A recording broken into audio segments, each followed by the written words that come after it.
Good morning, good day everyone, and I am Lori Fel S. Hamamoto. My report for today is all about the 1987 Philippine Constitution, Article 14. It talks about the responsibility of the state when it comes to education, science and technology, arts, culture, and sports. Article 14, Section 1. The state shall protect and promote the right of all citizens to quality education at all levels and shall take appropriate steps to make such education accessible to all. So as mandated, education is the right of all citizens, no matter the social situation in life. So whether you are rich or poor, you have the right to free and accessible education.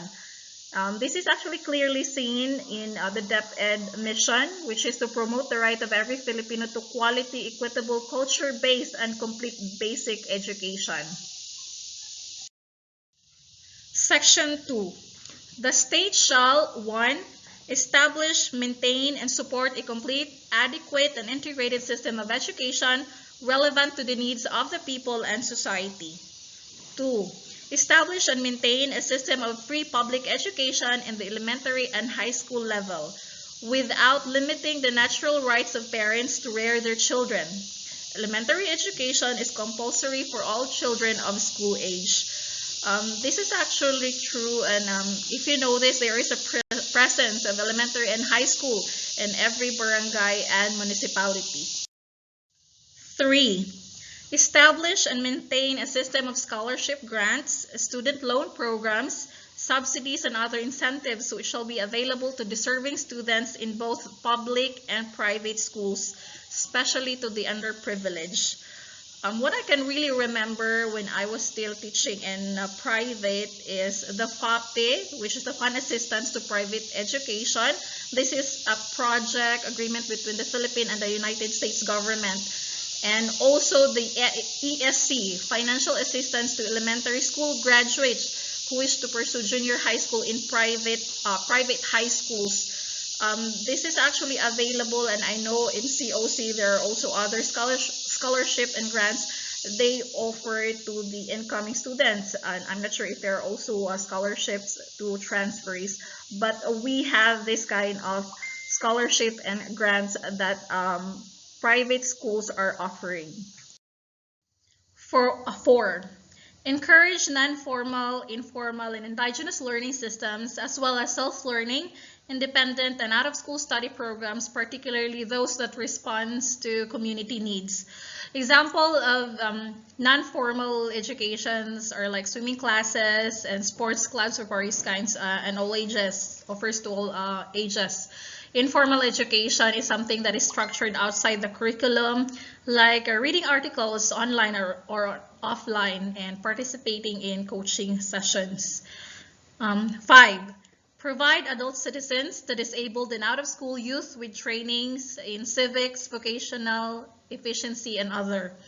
One of the examples for this is the TESDA courses that is offered to adult citizens and out-of-school youths that provides vocational courses for free. Section 3. The state shall 1. All educational institutions shall include the study of the Constitution as part of the curricula. 2.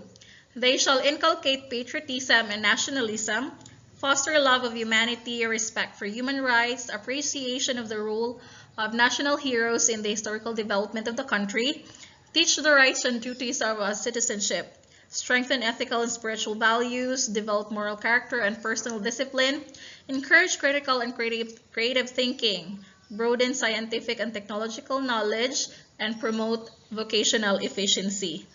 Now, almost all that is mentioned in Section 3 is already taught in elementary and high school level. Now, the teaching of Constitution in particular, I think, is offered in the tertiary level as one of the subjects. 3. At the option expressed in writing by the parents or guardians, religion shall be allowed to be taught to their children or wards in public elementary and high schools within the regular class hours by instructors designated or approved by the religious authorities of the religion to which the children or wards belongs, without additional cost to the government.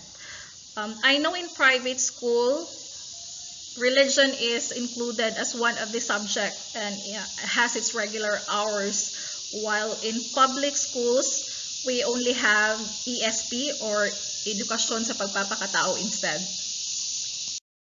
Section 4, 1.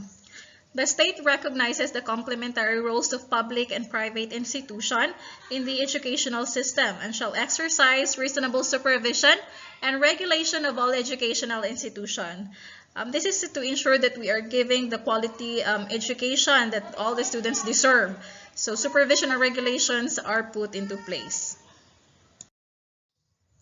2. Educational institutions, other than those established by religious groups and mission boards, shall be owned solely by citizens of the Philippines or corporations or associations, at least 60% of the capital of which is owned by such citizens. The Congress may, however, require increased Filipino equity participation in all educational institutions. So the best example for this are private school that is owned by corporations and associations. So it is required that at least 60% or more of the capital is owned by a Filipino. The control and administration of educational institutions shall be vested in citizens of the Philippines.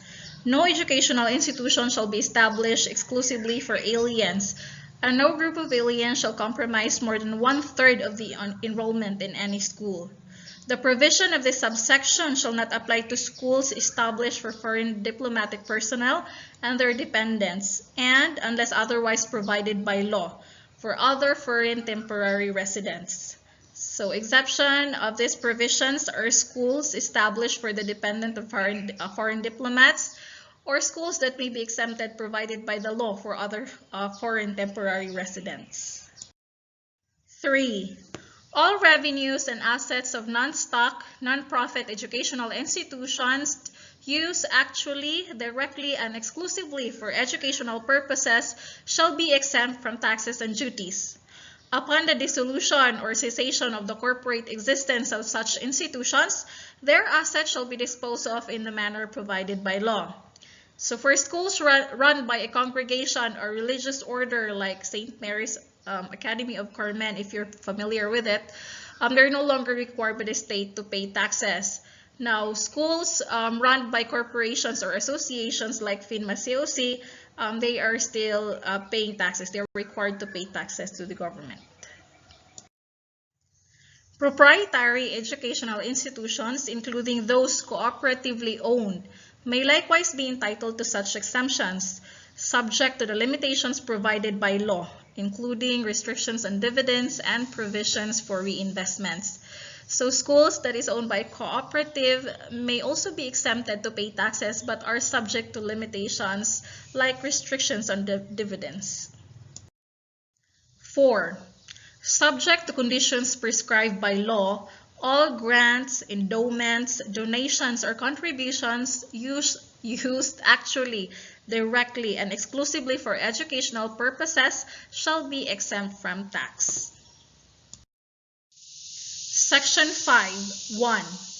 The state shall take into account regional and sectoral needs and conditions and shall encourage local planning in the development of educational policies and programs. The local planning committee shall take into considerations what are the needs in that particular region or sector when planning for programs and policies. 2. Academic freedom shall be enjoyed in all institutions of higher learning.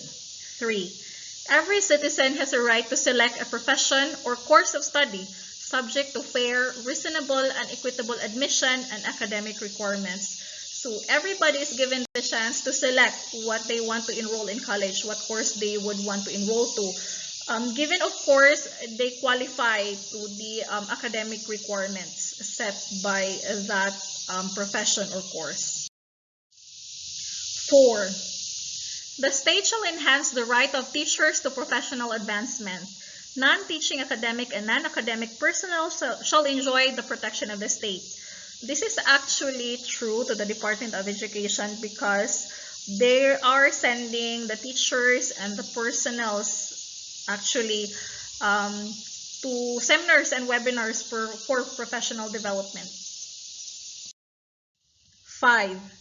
The state shall assign the highest budgetary priority to education and ensure that teaching will attract and retain its rightful share of the best available talents through adequate remuneration and other means of job satisfaction and fulfillment.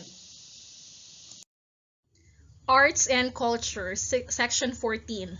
The state shall foster the preservation, enrichment, and dynamic evolution of a Filipino national culture based on the principle of unity in diversity and a climate of free artistic and intellectual expression.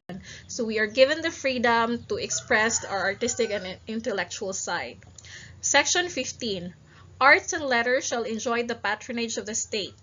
The state shall conserve, promote, and popularize the nation's historical and cultural heritage and resources, as well as artistic creations. Section 16.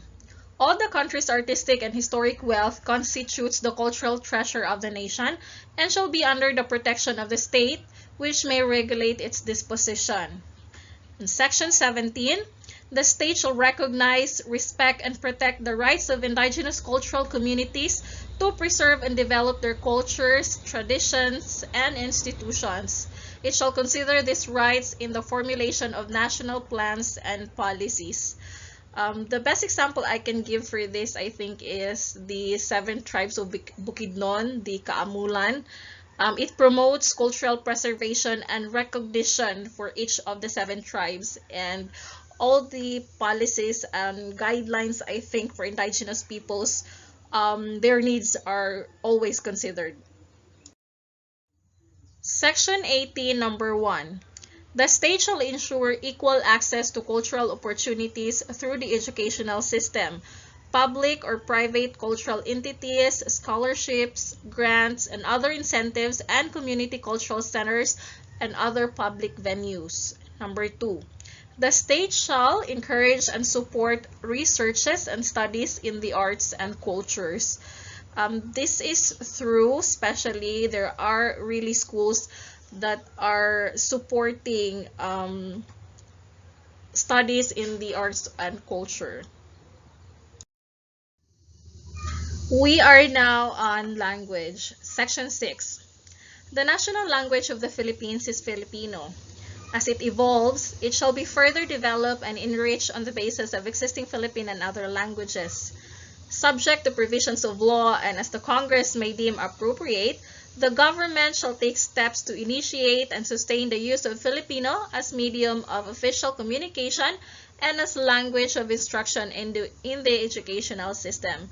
So us in the secondary education, we only have Filipino and English as medium of instruction. So Filipino for subjects ESP, of course Filipino and Araling Panlipunan, and the rest are in English.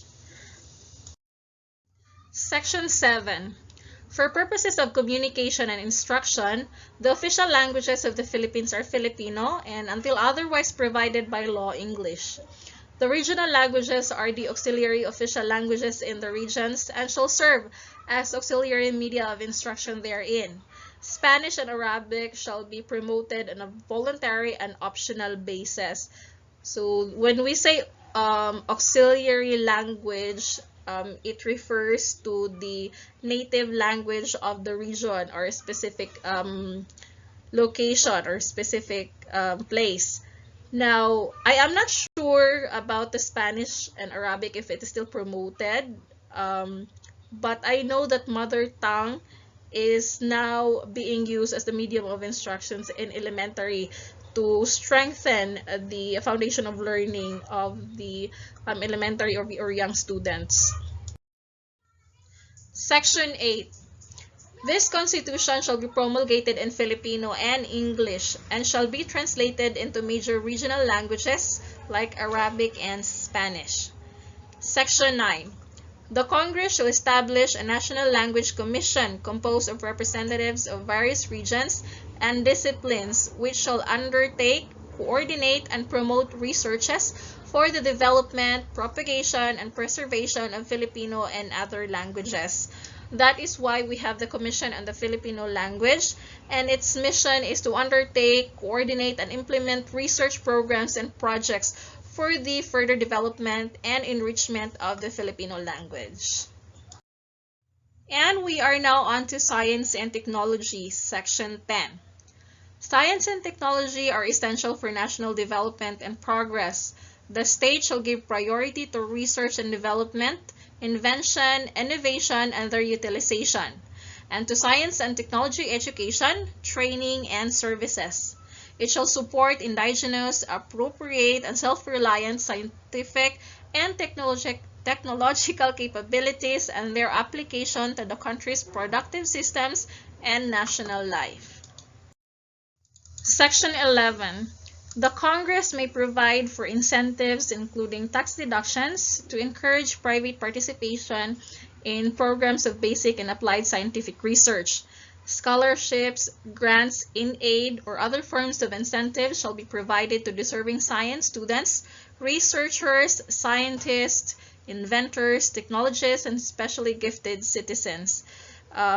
This is the responsibility of the DOST, Department of Science and Technology.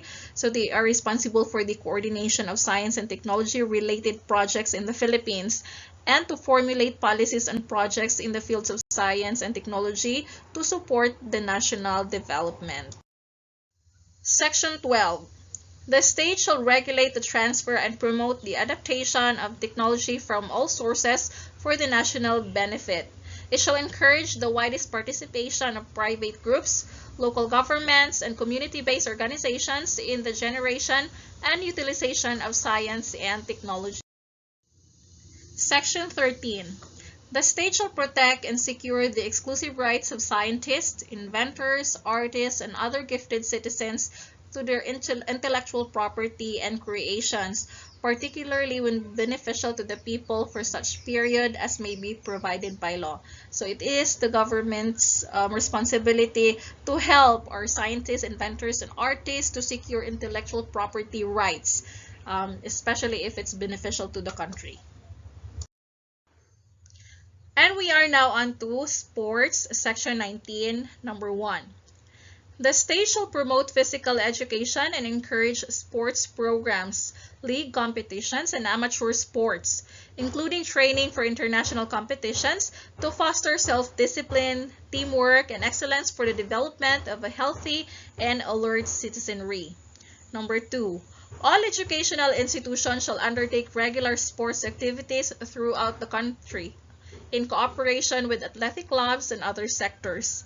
So in public schools, especially in our high school, we have a special section intended for sports enthusiast students, and they really have scheduled every afternoon before the pandemic where they practice their chosen sports, and they are also the ones being sent to sports competition and eventually to palarong pambansa if they qualify.